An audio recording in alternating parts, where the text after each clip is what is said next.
Conversa Bem Viver com Lucas Salum. E ela está desfilando na Praça de Livro Novo e olha só que chique, não podia ser um palco mais delicioso que a Feira do Livro em São Paulo, que está acontecendo entre os dias 30 de maio e 7 de junho. E quem conversa bem viver é ela, Mariana Salomão Carrara, que está com o livro Cláudia Vera, Feliz Natal, obra-prima. Deixa eu te cumprimentar, Mariana. Prazer em falar contigo, obrigado pela disponibilidade, viu? Muito prazer, obrigada a vocês. Mariana, vamos começar falando um pouco então dessa obra que acabou de ser publicada, ainda estão nesses primeiros momentos de contato, de autógrafo com os leitores, leitoras, porque é muito interessante que é uma obra que, de certa forma, acaba juntando seus dois mundos, né? Quem conhece a tua literatura sabe que tu é defensora pública também, além de ser escritora, tuas obras são de temas variados, que trazem bastante de traços autobiográficos, mas também de outras realidades que tu acaba mergulhando, como é bastante o caso de A Árvore Mais Sozinha do Mundo, que trata bastante sobre os produtores de tabaco no interior do Rio Grande do Sul, mas desta vez essa obra acaba falando muito do meio judiciário, porque o protagonista, o principal, o narrador é um juiz que está ali numa situação tanto quanto irônica, precisando se defender de um processo, enfim. Então, dá para dizer que essa obra está inaugurando o encontro das duas Marianas? Então, uma coisa que sempre me perguntam nos clubes, nas conversas, é o quanto a defensoria entra na minha escrita, né? O quanto de histórias resvalam para a literatura, e eu sempre respondo que a defensoria me traz uma visão de mundo que, invariavelmente, vai parar nos livros, né? Então, não diretamente. Teve até uma brincadeira ali com os processos, não fossem as sílabas do sábado, tem uma assistente social, não é sempre a hora da nossa morte, amém. Tem toda a questão social na Árvore Mais Sozinha do Mundo, mas que não tem nenhum paralelo, né, com a minha atuação, que é super urbana, né, aqui na Zona Leste de São Paulo. E aí, dessa vez, eu resolvi realmente fazer um encontro total desses mundos. E é um livro que eu não teria como escrever sem ser defensora. Acredito que eu até poderia chegar, né, na pesquisa, né, como eu fiz na Árvore, mas é uma percepção muito interna das rusgas, da tragicomédia um pouco ali do judiciário também. Eu procurei fazer um livro mais leve, apesar dos temas sempre pesados, sempre densos, né?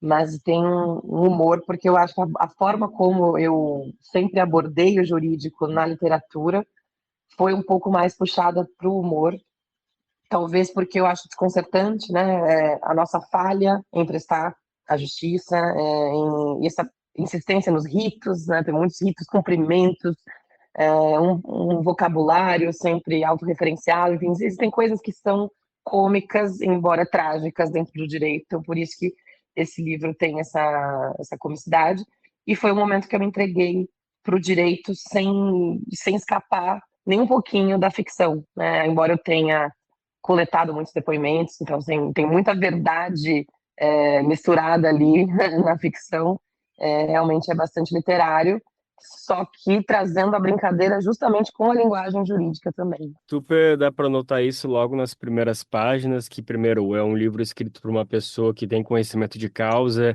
que tramita nesse meio, porque sabe usar o linguajar, conhece as expressões. Eu diria até que é quase uma crônica, sabe? Se a gente pegar um pouco desse ramo literário mais para o jornalismo, assim, claro que é um romance. Indiscutivelmente, mas o jeito de escrever, de contar as histórias que vem, tem muito desse caráter da crônica mesmo, que é a partir de relatos do cotidiano. E aí, te ouvindo um pouquinho, Mariana, sabendo que, embora você seja uma apaixonada pela escrita, que já falou isso publicamente, que teu sonho, teu desejo é se dedicar exclusivamente para a escrita, tu fala também como tu tem uma realização sendo defensora pública, principalmente pelo cargo, pela função que a defensoria pública tem dentro do meio do judiciário, né? Como que é talvez um pingo de esperança no meio de um lugar de tantos distanciamentos que a justiça nos coloca, né? Que é um linguajar que a gente não consegue compreender, uma vestimenta. E aí eu fiquei pensando que talvez a Defensoria Pública, assim como todo meio judiciário, tem suas falhas, e talvez tu escolha a escrita para tentar suprir essas falhas que a justiça não consegue chegar, que a Defensoria Pública, que a tua atuação como defensora não consegue atingir todas as pessoas que tu deseja, causar a justiça que tu deseja, às vezes tu deságua na literatura para talvez suprir essa aflição que tu sente. Eu não sei se dá para colocar assim, porque a ordem é inversa na minha vida, né? Eu comecei a escrever muito novinha, foi uma paixão desde a infância. Então, eu sempre soube que eu ia seguir escrevendo, né? A minha publicação iniciou em 2007 como autopublicação, né? E eu lutava por editoras até chegar no Se Deus Me Chamar Não Vou com a editora Nós. Mas eu sempre sabia que eu ia seguir escrevendo, eu nunca tive essa dúvida, né? Eu tinha dúvida se eu ia conseguir né, uma editora com distribuição nacional e com segurança de publicação, mas eu sabia que eu ia continuar. E a defensoria foi o que me mostrou a possibilidade de continuar estudando direito, de fato, me formar e atuar completamente dedicada dentro do direito, porque é uma instituição com uma concepção importantíssima, interessante, e que é a verdadeira ponte entre o ser humano, né, as pessoas, a população, e esse palco que é o judiciário. Então, de fato, foi um alento a criação da Defensoria no Estado de São Paulo, quando eu era estudante, e descobri todo o potencial dela e já comecei a estagiar, enfim, já entrei na Defensoria de uma forma completa no final da faculdade e já passei logo em seguida, nunca pensei em fazer mais nada da minha vida dentro do direito que não fosse ser defensora. Mas eu já, a escrita já estava completamente dentro de mim. O que aconteceu foi que ao entrar na defensoria com 24, 25 anos, e meus colegas também jovens, a gente ficou muito impactado com a dor do sistema de justiça, né? A população com que, né, quando a gente lidava, principalmente eu que entrei no criminal, era um dia a dia muito dramático. E aí, de fato, a literatura começou a ser sugada pela defensoria, né? Eu fazia contos e textos curtos para publicar dentro da defensoria mesmo, os meus colegas encomendavam. Era um escape, ou talvez uma sublimação de uma dor, uma vez que você havia transformado ali em arte ou numa história de uma outra pessoa, dava algum alívio ou uma melancolia ali que mais ajustada a um novo mundo. Então, a defensoria começou a contaminar num sentido assim artístico a minha literatura. E depois eu consegui voltar a escrever sobre diversos outros temas, que foi o caso dos outros livros, e agora essa conciliação, né, não como uma necessidade, mas como um interesse mesmo em abordar esses temas do judiciário literariamente. E aí, Mariana, te escutando um pouco e pensando em todas essas aflições que seus e seus colegas enfrentaram desde o início da faculdade, eu queria te ouvir um pouquinho sobre a performance que juízes têm. A gente conhece muito os juízes que a gente tem como padrão, são os juízes do STF, e agora, principalmente por toda a condenação do Bolsonaro, mas tantos outros casos, a gente acabou vendo bastante de sessões do STF, e principalmente o Alexandre de Moraes falando assim, o Barroso falando assado, a Carmen Lúcia assim, enfim, não é simplesmente uma pessoa lendo um texto de uma defesa ali, ou de uma argumentação que poderia ser simplesmente a leitura. Tem exatamente uma performance, né? Me parece que é algo que também acontece nas outras instâncias, mas que como a gente coloca essas figuras como, né, uns sábios, assim, intocáveis, acho que às vezes a gente acaba ignorando esse lado teatral que existe. A sentença, a argumentação de um juiz, ela também não é simplesmente palavras, ela também tem nos seus gestos, a sua forma de entoar. Tu vê assim dessa maneira? Eu acho que sim, mas o interessante é que os seres humanos que compõem o judiciário, eles são muito diferentes entre si. Então, a forma de encarar a necessidade desses ritos também é diferente. Eu acho que existe o respeito entre as partes, o cumprimento de alguns ritos para manter, lógico, evitar nulidades e garantir totalmente a atenção a todos os procedimentos, mas existe a acessibilidade, a relação com o humano, principalmente, né, saindo do STF, entrando na parte que o livro aborda mais, que é a primeira instância mesmo, a relação judiciário-povo e cidadão que busca justiça, tem como você deixar essa pessoa entrar, né? Então, existem profissionais que conseguem conciliar essas obrigações atendendo a população de fato, né? Ou ouvindo a história e entendendo por onde caminhar e fazendo a população compreender o que está acontecendo com ela. E quando se falha, aí que o livro também aborda isso às vezes, o juiz no dia a dia, na correria, dá ali a sua sentença no modelo, e uma pessoa, um condenado, no caso criminal, quer compreender, mas quer compreender o texto que está ali. E aí que tem esse ruído que eu expresso no livro, né? Porque existe uma expressão que vai na sentença que é lance-se o nome do réu no rol dos culpados. E essa pessoa começa a ler sua sentença e falar, mas onde é o rol dos culpados? E ele fala, não, mas isso é só um procedimento, é só uma fala, só para dizer que seu nome está marcado. Ela, mas eu vou para o rol dos culpados? Ele, não, você não, tal. E quando a pessoa sai, o juiz olha o papel e percebe que o modelo está errado, que faz muito tempo, ele não sabe nem desde quando ele está colocando lance-se o réu no rol dos culpados. Então a pessoa se sentiu arremessada nesse local, ela já está algemada na audiência, já é uma sensação muito apavorante, e vindo de um ritual ali, de que ninguém nem sabe por que vem sendo cumprido há tantos anos, acontece esse ruído de comunicação que é dramático também. Então esse é o tipo de coisa que eu gostei de explorar no livro, e que provoca a humanidade das duas partes, né? Do condenado, do julgador. É um juiz, o meu personagem é um juiz extremamente indeciso, e por isso muito cauteloso, muito cuidadoso, mas que também tem suas falhas, suas dificuldades de lidar também com os outros atores do judiciário e de compreender a nova cidade, né? Ele é deslocado de São Paulo, vai para um lugar muito pequeno, no Maranhão, que é muito longe da casa dele, é difícil de acessar, e não se integra, né? Ele fica ali, uma sensação alienígena, não consegue. O livro todo é uma trajetória dele, escrevendo essa defesa pessoal ali dele, tentando compreender também essas cidades, como uma pessoa externa que não se entrega e não se integra, né? Então, junta ali esses temas todos com a solidão dele, com a indecisão, e uma indecisão com um caso que eu não gosto de comentar, porque acho que é legal ler na literatura, né? Mas é um caso que também traz temas que me são muito caros, ligados à maternidade, enfim, relação ali entre mulheres, e que ele também precisa de uma ajuda externa ali, de outras profissionais muito competentes do judiciário para compreender. Então, tudo isso aparece ali para mostrar também outros integrantes que também fazem parte da decisão, né, do juiz. Não só ele, como um iluminado, vai chegar ali naquela decisão. E, claro, também uma visita minha ao universo masculino, né, minhas narradoras costumam ser mulheres. Quase 20 anos atrás eu lancei o meu primeiro romance era um narrador homem, agora eu revisito isso quase aos 40. Então, tem várias experiências novas aí para mim, que é esse mergulho no jurídico e o narrador masculino, mas também trazendo o de sempre para mim, que eu gosto da intimidade, da solidão e desses pensamentos íntimos, né? Narradoras mulheres ou objetos também, né? São as Objeto preferências. também, É. Ei, Mariana, agora até aproveitando que eu fiz essa brincadeira que em a árvore mais sozinha do mundo, os narradores e narradoras são objetos ali que convivem com uma família do interior do Rio Grande do Sul, eu queria falar um pouquinho sobre o espaço, né? Tu mesmo comentaste que, no geral, a tua trajetória é marcada pelo urbano, pelos centros, mas tanto a árvore mais sozinha do mundo é no interior e agora esse livro mais recente, Cláudia Vera Feliz Natal, não é exatamente no interior, é numa cidade propriamente, mas uma cidade interiorana, né? 500 quilômetros de Cuiabá, que fica Feliz Natal no Mato Grosso, então, de alguma maneira, dialoga bastante com isso e dialoga com o cenário que essas duas cidades trazem, que são de plantações.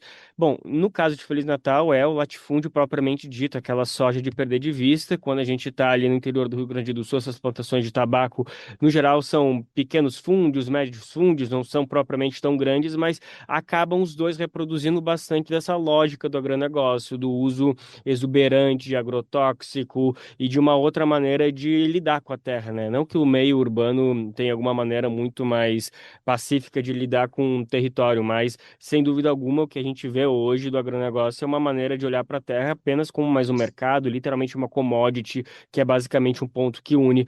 Tu também faz essa conexão entre esses dois livros ou acabou sendo uma coincidência tratar desses temas?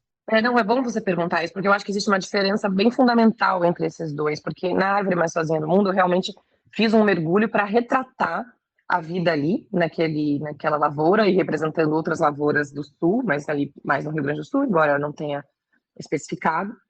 E eu queria realmente trazer o retrato, né? A sensação daquelas pessoas, o que elas estão passando, a realidade com as fumageiras, a depressão por agrotóxicos. Então foi um mergulho diferente a partir do olhar desses objetos que já amam aquela família, já estão bastante ambientados ali com eles. E então é outro tipo de abordagem, né? Ela é como se ela fosse interna, né? A partir ali, bem de uma proximidade deles. Já esse juiz, ele chega no Mato Grosso e ele não entende, né? Então não é um olhar para retratar Cláudia Vera Feliz Natal ou para retratar o Mato Grosso, é um olhar para retratar o deslocamento dele e a impossibilidade de acessar e compreender aquele lugar. Então não tem a mesma abordagem e nem a mesma intenção. O que acontece é que eu quis representar a atuação em instância, né, primeira instância em pequenas comarcas, também para fazer esse deslocamento dessas pessoas que prestam concursos para qualquer lugar e vão parar em lugares que elas vão trocar toda hora, então elas vão se sentir provisórias o tempo todo, e aí a relação com essa população fica muito fragilizada, eles sabem quem é o juiz, todo mundo sabe quem é, não se entrosa, e também não se importa porque vai mudar em seguida, né? Então essa relação não precisaria ser em Cláudia Vera Feliz Natal, né? Poderia ser, eu gostei de escolher aleatoriamente como é a ida desses juízes para lá. Uma vez que passa no concurso, vai parar na cidade que calhar, não tem um estudo anterior, um apego, nada disso, então eu fui descobrindo junto com ele as peculiaridades dessa cidade. Então tem um retrato que é feito para ambientar. Então, de fato, por exemplo, em Cláudia, tem a situação grave dos grileiros e da contaminação ali, da deriva também das terras dos assentados, dos camponeses, que vão, além da depressão, né, pelos agrotóxicos, vão perdendo a própria lavoura por conta da soja e da ação dos grileiros. Então, isso é uma situação de Cláudia que tem no livro, porque o juiz está julgando ali o que existe lá, né? Então, tem essa ambientação. Tem questão de caminhoneiro em Vera, tem as coisas regionais, né? Mas ainda não é o mesmo olhar, né? A mesma abordagem do Árvore Vai Sozinha do Mundo. É um deslocamento, mas é um deslocamento com esse olhar ainda alienígena, né? Que, inclusive, diga-se de passagem, é um absurdo, né? A quantidade de elementos que tu conseguiu trazer na Árvore Mais Sozinha do Mundo, que quando eu me deparei, que não é nada a ver com o teu universo, assim, nada a ver no sentido de que não é uma realidade que tu cresceu lá, que tu passou uma parte da tua infância lá, e mesmo assim consegue trazer com toda aquela propriedade de conhecer até os objetos, os móveis e os sentimentos dele, que me parece que é uma camada ainda mais além do que conhecer as pessoas, mostra realmente que foi um mergulho muito profundo e que com certeza trouxe até hoje, né? Até hoje tu deve trabalhar bastante dessas memórias que tu adquiriu de lá. E para fechar, a entrevista basicamente está acabando, eu ainda quero falar um pouquinho mais sobre próximos passos e coisas do tipo, mas queria falar um pouquinho mais sobre a árvore mais sozinha do mundo, porque é um tema que, especialmente aqui no Brasil, de fato é muito caro para nós, que é o uso dos agrotóxicos sem o devido letramento sobre o que isso significa, tanto para as pessoas que utilizam ali, né, sem os equipamentos, ou até com os equipamentos, mas com uma legislação muito frouxa, quanto para a população que apenas consome os alimentos, que acha que o problema é justamente essa ingestão indireta, né, não consegue mensurar o impacto das pessoas que manuseiam os agrotóxicos. Vem um pouco a partir daí essa tua inspiração para fazer o livro, porque a gente é de uma geração que é basicamente doutrinado por uma propaganda de TV que diz que o agro é pop, que todos os pequenos agricultores têm uma convivência muito amistosa e boa com essa lavoura, com os produtos que usam, os agrotóxicos estão aí para fazer uma grande revolução positiva. As inquietações partiram mais ou menos daí, Mariana? Sim, sim, é uma questão que me inquieta pessoalmente, principalmente a liberação de novos, a gente vai ficando desesperado com isso, mas foi uma notícia da BBC, se não me engano, que informava uma epidemia de suicídios no Rio Grande do Sul, que me chamou a atenção, e quando eu fui ler e entender, era ligada ao uso de agrotóxicos na plantação de tabaco. Então, isso produziu uma média de suicídios muito acima da nacional, e foram perceber que essas pessoas estão contaminadas e entrando em depressões graves e longas e não tratadas, porque também tem áreas muito distantes em que as pessoas não têm acesso, né, à saúde mental, e levando a essa bomba relógio que a própria matéria chamava, né, de suicídio, junto com o superendividamento que algumas famílias entram, né, no sistema vida fumageira. Então, eles têm que fazer da forma como é orientado, tem que usar os químicos que eles determinam, né? Então, se você decide fazer a plantação orgânica, você sai da integração, você não tem mais para quem entregar a sua produção com garantia, né? Então, tem que fazer do jeito que eles falam.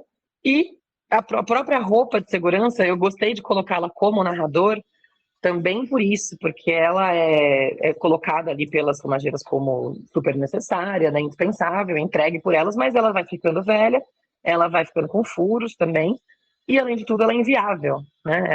É um calor extremo, o momento do uso ali das pulverizações, as pessoas passam mal, é muito impossível. Então, colocar ali uma voz infantil nela também, né, justo no momento em que as crianças estão lidando ali com uma coisa que elas não deveriam estar lidando, e uma voz que está querendo ser querida, né, querendo ser prestativa e participar, mas não consegue ser útil o suficiente, segura o suficiente. Então, isso é uma das questões que eu trouxe no livro, e partiram, sim, dessa problemática dos defensivos, né? Essa é a Mariana Salomão Carrara, que está desfilando na Praça de Livro Novo. Cláudia Vera, Feliz Natal. Ela que é defensora pública e escritora e agora conseguiu já como na carreira profissional unir esses dois mundos nessa nova publicação, já está disponível pela Todavia. E para fechar a entrevista, eu queria só te ouvir se em que momento você está dessa tua trajetória rumo a se consolidar como apenas escritora, não como escritora e defensora pública, se existe um caminho de fato, se você sente que está cada dia, cada ano, cada publicação mais próximo disso, ou se também tu já está em um momento da vida que está aprendendo a conciliar as duas coisas e não consegue se ver sem nenhuma das duas. Essa é uma pergunta difícil. Eu não estou mais em sofrimento com relação a isso. Era muito mais difícil no começo, quando eu não tinha certeza se eu ia conseguir editora, então me dava aquela sensação que eu deveria estar lutando o tempo todo, escrevendo mais ainda, e estava na defensoria. Agora não, é uma sensação muito mais apaziguada, e a defensoria tem, né, a sua relevância extrema, como eu comentei, então não é um trabalho que me aflige, né, que me tira de um lugar de criação e me coloca num lugar estéril, né, de direito paralisado, direito maçante. Então não é isso, não tenho essa questão e pretendo continuar assim por muito tempo. Não estou vendo nenhum caminho fora disso e nem também vendo esse desespero para que haja esse caminho, né? Tá certo. Tem um mal de jornalista que não pode ver a pessoa publicar uma coisa, lançar uma coisa que já quer saber o próximo. Mas, enfim, com todo respeito, queria saber se tu já tem mais ou menos um próximo livro em mente, pelo menos um assunto, se já tá trabalhando alguma coisa. Sim, eu pensei uma coisa, mas ela ainda está muito incipiente, eu ainda vou sentir ela mais um pouco antes de começar a alardear por aí. Então dá para dizer que já estou animada, já estou prestes a me encaminhar, mas não tenho nada concreto. Muitos outros casos da Defensoria Pública virão antes dessa nova publicação, né? É verdade. Mariana Salomão Carrara, mais uma vez, muito obrigado pela disponibilidade, parabéns por esse trabalho e boa Feira do Livro, viu? Muito obrigada, boa feira para vocês também. Conversa Bem Viver com Lucas Salum.